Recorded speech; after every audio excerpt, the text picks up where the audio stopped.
So we are on week 6 right now, and wow, it's kind of I think it was a fun discussion.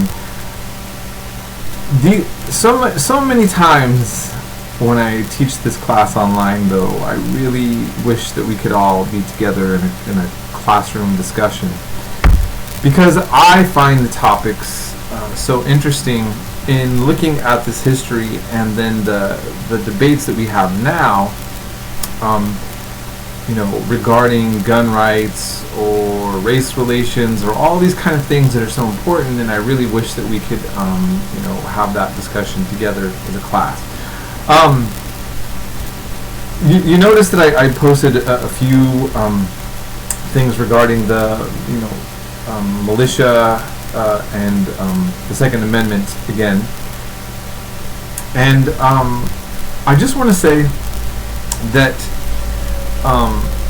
I have several friends that we're history instructors that we have debates about this, and I have a strong opinion.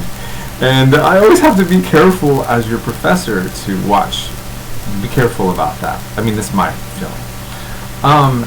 I guess just to let you know where my conundrum is that many students, many people felt sympathy with Shays' rebellion.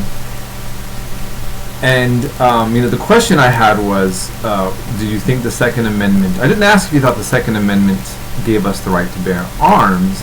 It says that, but the rights to have those arms in defense of a tyrannical government. And then also I had us look at the Constitution, where it says that the government can suppress uprisings with a militia. And then the fact that the Second Amendment doesn't say we have a right to bear arms by itself. It says it in context to a militia with all these commas that make things a little bit confusing. But you can't remove the fact that the one amendment has two topics: a regulated militia and then the right to bear arms. But it's one amendment, it's not two, so it seems that goes together. And so what does the militia context, regulated militia, have to do with individual right to bear arms, and especially in the idea if the militia that's regulated is also used to suppress uprisings? How would that work? And that's my debate. Now, there have been many really intelligent lawyers and historians who've also went over all these points and debate quite heavily. The debate that I showed you, that I posted, if this topic does interest you, is really good, because you will really see the complexity of my field and of law when you have these two intellectual giants make a case for something that so many people say is obvious. And that's actually the one thing that I really want to shove down your guys' throat, more than just my own kind of conundrums or thoughts about history, is that you can have two or more people, very well read, with PhDs and law degrees, both could be judges, all sorts of things, have a debate about certain topics that so many people think are just obvious. And that's what I want to kind of almost shock you about. Like, wow, there really is a rational argument against my own idea. And I realize that there's a court case, the Supreme Court case, which was discussed in that video, that argues somewhat against some of the things that I would say, so I'm just pointing that out. But it's interesting, right? I think it's interesting, and I hope that you explore that more, in deeper, in more detail. And then just the idea of what happened to the militia. That's always an interesting thing to me too, because it's like, that's just, we don't have a militia anymore. So how does that fit in? So anyways, I'll move on from that topic, which I think is very interesting, especially because I also own guns, and I don't like governments that have too much power. And at the same time, I like to be grounded in historic reality. And if we're going to talk about what the Founding Fathers meant, I just kind of want to know that, and I'm looking, to try to weave it all together. That's where I'm at. Now, This week we go into the Jeffersonian era, and I kind of want to apologize a little bit, or just mention. I don't know if I want to apologize. I want to clarify. You know, every time I teach this class, I read more and more information. I learn more and more, and then I'm always kind of changing my tone. But my lectures, to be blunt, I don't have time to keep changing my video lectures all the time. I don't get paid for it, and I don't get time for it. I don't get paid time for prep, which is really terrible, and I hate to say that that's the issue. But, you know, it takes me hours to kind of put these together. And the information is correct, but I think that I would just have my tone a little bit different. I feel like it's a little too obviously poking negatively at Thomas Jefferson, and the way that I did it. And you know, it's not really I wouldn't do it that way now, in the way that I did. Now I have an article that's posted called "The Dark Side of Thomas Jefferson," and I bring up the slave topic a lot. I just kind of want to remind you, if I didn't make it clear after you watch the lectures, that these topics, it's not a new topic. This was always a controversial topic in America, and I wanted to kind of highlight again that Thomas Jefferson's legacy while he was alive, I think, was maybe more controversial than it is now.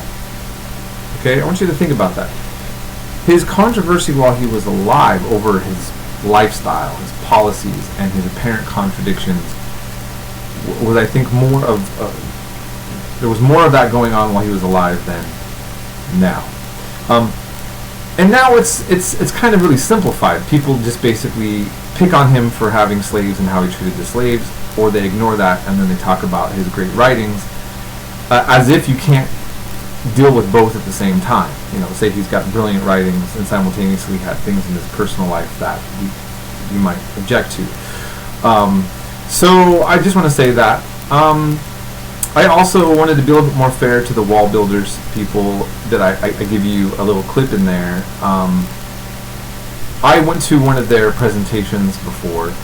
I appreciate what they're trying to do. I think on a historical level, I feel like I made a little bit of a kind of a poke at them in an improper way. My issue is I just think that they skew history to the way that they want, because they're trying to create a model that makes the founding fathers and original, you know, the older times in American history look better in a more polished way. And what I want to get back to you and just discussing is that we are looking at history, I use the word messy a lot, that it's just much more complex than the way that we often look at it. And that's the message I really want to get across more than sometimes even some of the stuff that I've often, the way that I've articulated some of my lectures, that our founding fathers and, you know, our history, the debates that we've had over a period of time have all been complicated, not as straightforward as we want them to be. And that I think that's the case probably for anybody in the world, right? So, you know, that's just something I wanted to clarify. And I know that might seem a little bit wordy to you, but since we are having these discussions and you know, we're looking at things in a little bit more of a philosophical way, I wanted to clarify something about that. Now, I'm also, and I'll end here, I'm putting a clip I just discovered of Hamilton, the musical. Some of you have already heard this and watched this, and others will be as shocked as I was. It won like several, tons of Tony Awards. I don't know where I've been. You know, I'm out of the loop. I guess I'm reading too much. You know, I need to get a life. But it's like they rap. I thought this was not going to work. It's interesting. My friend let me borrow the 3-hour 2-box CDs thing, and I graded listening to it. It's kind of awesome. Kind of blows me away. And so I'm just going to give you a little clip underneath with that, just to be exposed to it. You should look into it if you get a chance. There's a lot of stuff on YouTube with it, but it's fascinating. this new rap play musical on Hamilton. Crazy. Anyways, have a great week. Contact me if you need anything.